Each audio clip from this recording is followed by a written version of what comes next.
জুলাই বিপ্লবের পর প্রথম জাতীয় সংসদের অধিবেশন শেষ হইল। এই সংসদ নিয়ে জনগণের অনেক আশা ছিল। এই সংসদে আছে মাঠ থেকে উঠে আসা ছাত্র বিপ্লবীরা, আয়নাঘর থেকে ফিরে আসা মজলুম, ফাঁসির মঞ্চ থেকে ফিরে আসা রাজনীতিবিদ, নির্বাসনে থাকা রাজনৈতিক নেতাকর্মী, জেলে থাকা গুলি খাওয়া লড়াকুড়া।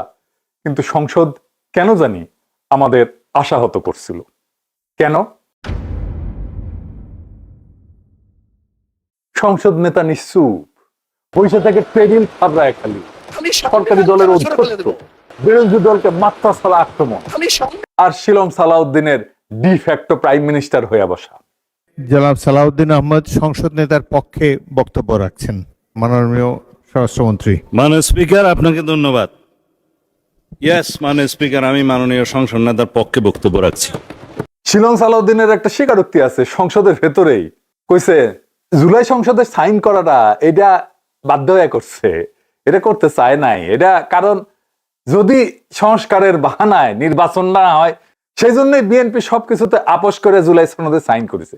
শুনেন, কিন্তু মাননীয় স্পিকার, আমাদের একটা তাগাদা ছিল যে এরা সংস্কারের বাহানায় যদি নির্বাচনটা না হতে দেয়, সেজন্য আমরা সবকিছুতে আপোষ করে জুলাই জাতীয় সনদও স্বাক্ষর করেছি।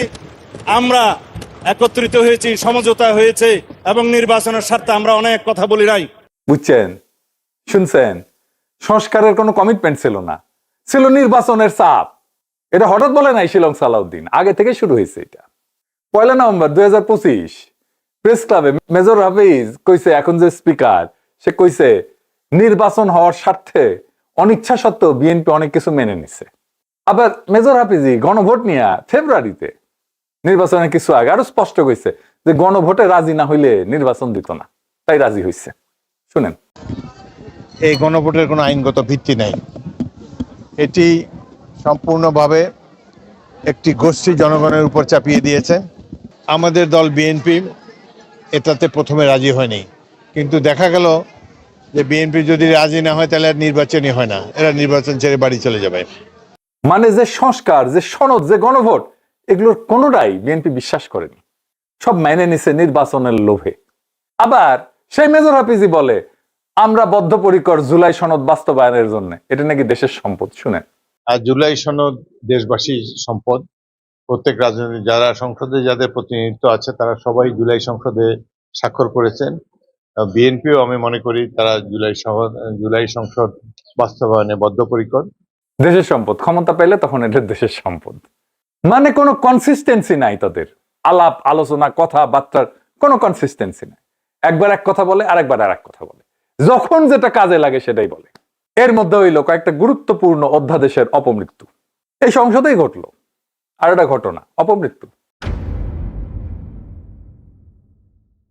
ইউনিট সরকারের যে অধ্যাদেশগুলো নতুন সংসদে পাশ না হইয়া বাতিল হইয়া গেল, তার মধ্যে কতগুলো ছিল জুলাইয়ের আত্মার সাথে সরাসরি সম্পর্কিত। গুম প্রতিরোধ অধ্যাদেশ, মানবাধিকার কমিশন অধ্যাদেশ, বিচার বিভাগের পৃথক সচিবালয়ের অধ্যাদেশ, সুপ্রিম কোর্টের বিচারপতি নিয়োগের অধ্যাদেশ। এগুলো হইলে সেই অধ্যাদেশ যেগুলো আয়নাঘর ভিকটিমদের জন্য, গুম হওয়া ছেলেদের মায়েদের জন্য, ফ্যাসিবাদের শিকার পরিবারগুলোর জন্য তৈরি হয়েছিল। বিএনপি সরকারের অধ্যাদেশগুলো কার্যকারিতা হারায় নষ্ট হয়ে যাইতে দিল। বিএনপি যে সমস্ত যুক্তি দিল সেগুলো মিথ্যা এবং বানোয়াট। আমরা সেটা প্রত্যেকটা খণ্ডন করছি। আর তারেক রহমানকেও এর পার্ট বলেই মনে হইল, কারণ সংসদে যখন এই মেটাকার চলতেছিল তখন তারেক রহমান টেবিল চাপড়ায় উৎসাহ দিতেছে। যখন বিরোধী দলের উপরে ঝাঁপায় পড়তেছিল সরকারি দলের সংসদ সদস্যরা, মন্ত্রীরা, এমপিরা, তখন তারেক রহমান বসে থেকে টেবিল চাপড়ায়। মাত্র 1 সপ্তাহ আগে বক্তৃতায় কইছে স্বৈরাচারের ভূত বিরোধী দলের উপর চাপছে। শুনেন, ও বাবা, আমরা দেখি যে এখন যারা বিরোধী দলে বসছে এরাও একই কাজ শুরু করে দিয়েছে। ওই যে স্বৈরাচারের ভূত, এদের উপরে আস্থা পড়ে গেছে। শুনেছেন? নিজেই কইছে। আর চুপ্পুর সাথে তো মধুচন্দ্রিমা আছেই। এই উৎসাহিত হইয়া ইশরাক কইয়া বসলো বিরোধী দলের পতন ঘটবে। শুনেন, আমাদেরকে যদি হুমকি দেওয়া হয় তাহলে সম্মানিত বিরোধী দলের প্রতি সম্মান রেখেই বলছি, আপনারা যদি আমাদেরকে পতন করার হুমকি দেন তাহলে বিরোধী দলের অবস্থান থেকে আপনাদেরকে পতন ঘটানো হবে ইনশাআল্লাহ। শুনেছেন? পতন। একটা রাজনৈতিক দল যখন সরকারে নির্বাহী ক্ষমতা হারায়, সেটা যদি আন্দোলনের মাধ্যমে হয় সেটাকে বলা হয় পতন। মানে সরকারে থাকলে সেটা পতন হয়। বিরোধী দলের তো কোনো নির্বাহী ক্ষমতাই নাই। তার পতন হবে কোথায় থেকে? সে কোথায় ছিল আর কোথায় নামবে? সে তো ছিল না কোথাও। এটা ভুলভাবে বলা কথা না, এটা এমন না যে ভুলভাবে কইছে। এটা হইতেছে একটা মানসিকতা, মেন্টালিটি, ফ্যাসিস্ট মানসিকতা। যে মানসিকতা হাসিনার ছিল, বিরোধী দলকেও ধ্বংস করবে, নির্মূল করবে। ইশরাক কম বয়সী, ওই একই কথা মির্জা ফখরুল কইছে, জামাতে ইসলামকে নির্মূল করা হবে, পিছিয়ে আবার লাগিয়ে দিছে রাজনৈতিক ভাবে। তাদের যে অতীত ইতিহাস, সেই ইতিহাস আমরা সবাই খুব ভালো করে জানি। সেই কারণেই সমগ্র জাতি অত্যন্ত সচেতনভাবে তাদেরকে প্রত্যাখ্যান করেছে এবং আগামীতে যেন পুরোপুরি তাদেরকে নির্মূল করা যায় রাজনৈতিকভাবে, সেইভাবেই আমাদেরকে কাজ করতে হবে। এই বুড়া হাঁটতে পারে না ঠিক মতো, জামাতে ইসলামকে নির্মূল করবে, সেই একই বাকশালী মাইন্ডসেট, বুঝিসাও।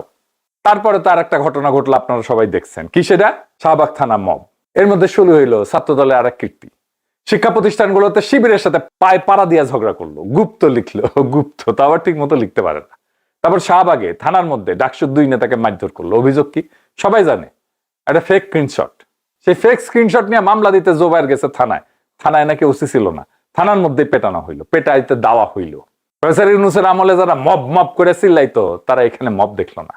আর বাঙ্গুলি লিবারেল দেশ সিপাহসালার নেত্র নিউজের এক্সিকিউটিভ এডিটর সেই মব হামলাকে সেলিব্রেট করলো, কইলে এটা দেখাটা নাকি খুব তৃপ্তিদায়ক। ইংরেজিত কইছে তো, তাই ঠিকই কইছে, তাই না? মির্জা ফখরুলের বুড়া বয়সে ঠিক মতো হাঁটতে কষ্ট হয়, সে হুঙ্কার দিল জামাতকে নির্মূল করতে হবে। সেই একই আওয়ামী বাম বাকশালী ন্যারেটিভ, জামাত জুজু। দুঃখের কথা হইতেছে কতগুলো এখন বিএনপির মুখে, যারা কিনা 15 বছর জোটের শরিক ছিল, যাদের সাথে কাঁধে কাঁধ মিলে আন্দোলন করছে, যাদের সাথে একসাথে সরকার গঠন করছে, যাদেরকে মন্ত্রিত্ব দিছে, যাদের গাড়িতে জাতীয় পতাকা তুলে দিছে, তাদের সাথে এখন এটা করতেছে, সব ভুলে গেছে। তো এইটা কি বোঝায়? এটা যা বোঝায় তা হইতেছে ভারতের কাছে আত্মসমর্পণ।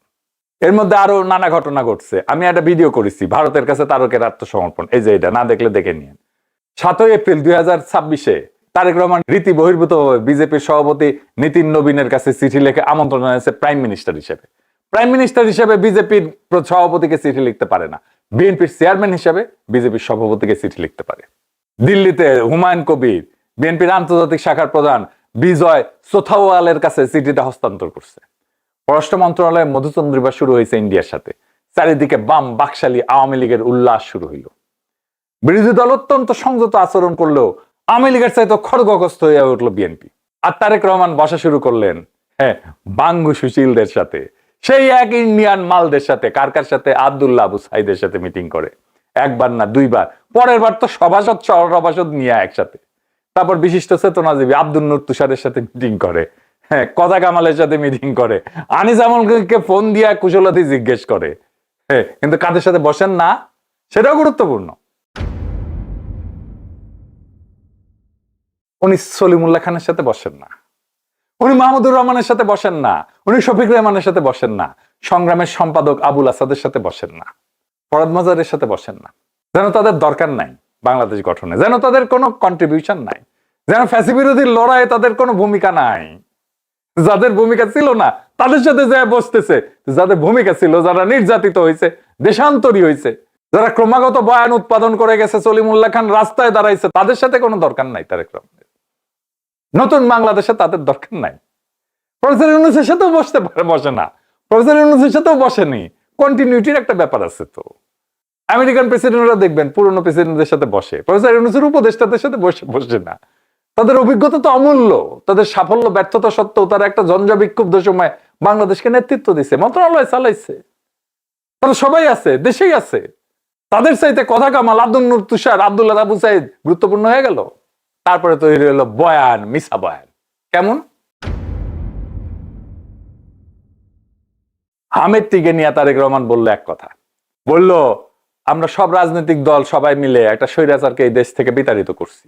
এবং আরো দুঃখজনক ব্যাপার হলো অন্তর্বর্তী সরকারের সময় শিশুদের হামের টিকা গত কয়েক বছর থেকে বিদেশ থেকে আমদানি করা হয়নি। এই সংসদে আজকে আমরা যারা উপস্থিত আছি, আমরা সকল রাজনৈতিক দলগুলো এবং এই সংসদের বাইরেও রাজনৈতিক দল আছে, যারা সকলে মিলে একটি স্বৈরাচারকে এই দেশ থেকে বিতাড়িত করেছে। দুঃখজনক ব্যাপার হলো সেই স্বৈরাচারের সময়, এবং আরো দুঃখজনক ব্যাপার হলো আমরা যেই অন্তর্বর্তীকালীন সরকারকে সমর্থন দিয়েছিলাম, দেশে একটি সুষ্ঠু সুন্দর নিরপেক্ষ নির্বাচন করার জন্য দুঃখজনকভাবে সেই অন্তর্বর্তীকালীন সরকারের সময় শিশুদের হামের টিকা গত কয়েক বছর ধরে বিদেশ থেকে আমদানি করা হয়নি। পুরাই মিশা কথা। প্রফেসর ইউনূসের আমলে বিদেশ থেকে আমের টিকা আমদানি করা হয়েছে। ইউনূস সরকারের আমলে সেপ্টেম্বর 2025-এ ইউনিসেফের মাধ্যমে টিকা সংগ্রহের পদ্ধতি বদলায় উন্মুক্ত দরপত্র দিছিল। সেই দরপত্র আমলাতান্ত্রিক জটিলতায় পড়ছিল। এটা সেই আমলারা, যেই আমলারা তারেক রহমানকে ক্ষমতায় আনছে, সেই আমলারা এটা আটকায় দিছিল। এটা সত্য। প্রক্রিয়াগত ভুল হয়েছিল, এটা সত্য। কিন্তু তারেক রহমান যে বলে টিকা আমদানি করা হয়নি, এটা মিথ্যা, পুরা মিথ্যা, মিথ্যা। তার মানে তারেক রহমানের আশেপাশে যারা, তারা যাকে তথ্য দেয়, তারা সবাই ফার্স্ট ক্লাস গেজেটেড ভালসুন। জ্বালানিতে নিয়েও বেড়াছাড়া করে ফেললেন। কি দীর্ঘ লাইন বললো যে এপ্রিলে কোন তেলের দাম বাড়বে না, তারপর এপ্রিলেই বাড়লো আবার তেলের দাম। আপনারাই বলেন, প্রফেসর ইউনূসের প্রত্যেকটা উপদেষ্টার সাথে আলাপ করলে দারুণ ইনসাইট পাইতেন না উনি? কিন্তু সেটা তো উনি করলেন না। কারণ এটা করলে ফুটেজ পাওয়া যাবে না। কেন করলো না? কারণ ইন্ডিয়া খুশি হবে না। আমরা যখন ধরেই নিচ্ছিলাম যে পুরা বিপ্লবের সারা হয়ে গেছে, পুরা ইন্ডিয়ান কন্ট্রোল স্ট্যাবলিশ হয়ে গেছে, জুলাইয়ের পক্ষে যারা আছে বিএনপির মধ্যে তাদের কণ্ঠস্বর শোনা যাইতেছে না, এর মধ্যে হঠাৎ ঝলসে উঠলেন বিএনপির এমপি আশরাফুদ্দিন মিজান, লক্ষ্মীপুর 4 আসনের হুইপ। রাষ্ট্রপতি ভাষণের উপর ধন্যবাদ প্রস্তাব জানাইতে যে উনি কইলেন, রুলস অফ প্রসিজার অনুযায়ী মহামান্য রাষ্ট্রপতি চেয়ারকে সম্মান করতে হবে। সম্মান রেখেই বলতেছি, ওই চেয়ারকে ধন্যবাদ দিচ্ছি, কিন্তু ওই প্রতিষ্ঠানকে, কিন্তু মহামান্য রাষ্ট্রপতি ব্যক্তি শাহাবুদ্দিন চুপ্পুকে আমি ধন্যবাদ জানাইতে পারলাম না বলে আমি দুঃখিত। শুনেন, আমি জানি এই রুলস অফ প্রসিডিউর অনুযায়ী মহামান্য রাষ্ট্রপতির চেয়ারকে আমি সম্মান করতে হবে, সম্মান রেখেই বলছি। ওই চেয়ারকে ধন্যবাদ দিচ্ছি, ও প্রতিষ্ঠানকে, কিন্তু মহামান্য রাষ্ট্রপতিকে, ব্যক্তি শাহাবুদ্দিন সুপ্পু সাহেবকে আমি কিন্তু ধন্যবাদ জানাতে পারলাম না বলে আমি দুঃখিত। শুনেছেন? আমি এটা শুনে উনার আগের কিছু বক্তব্য দেখলাম, আগে যখন খালেদা জিয়া সংসদে ছিল সেই সময়, যে দারুণ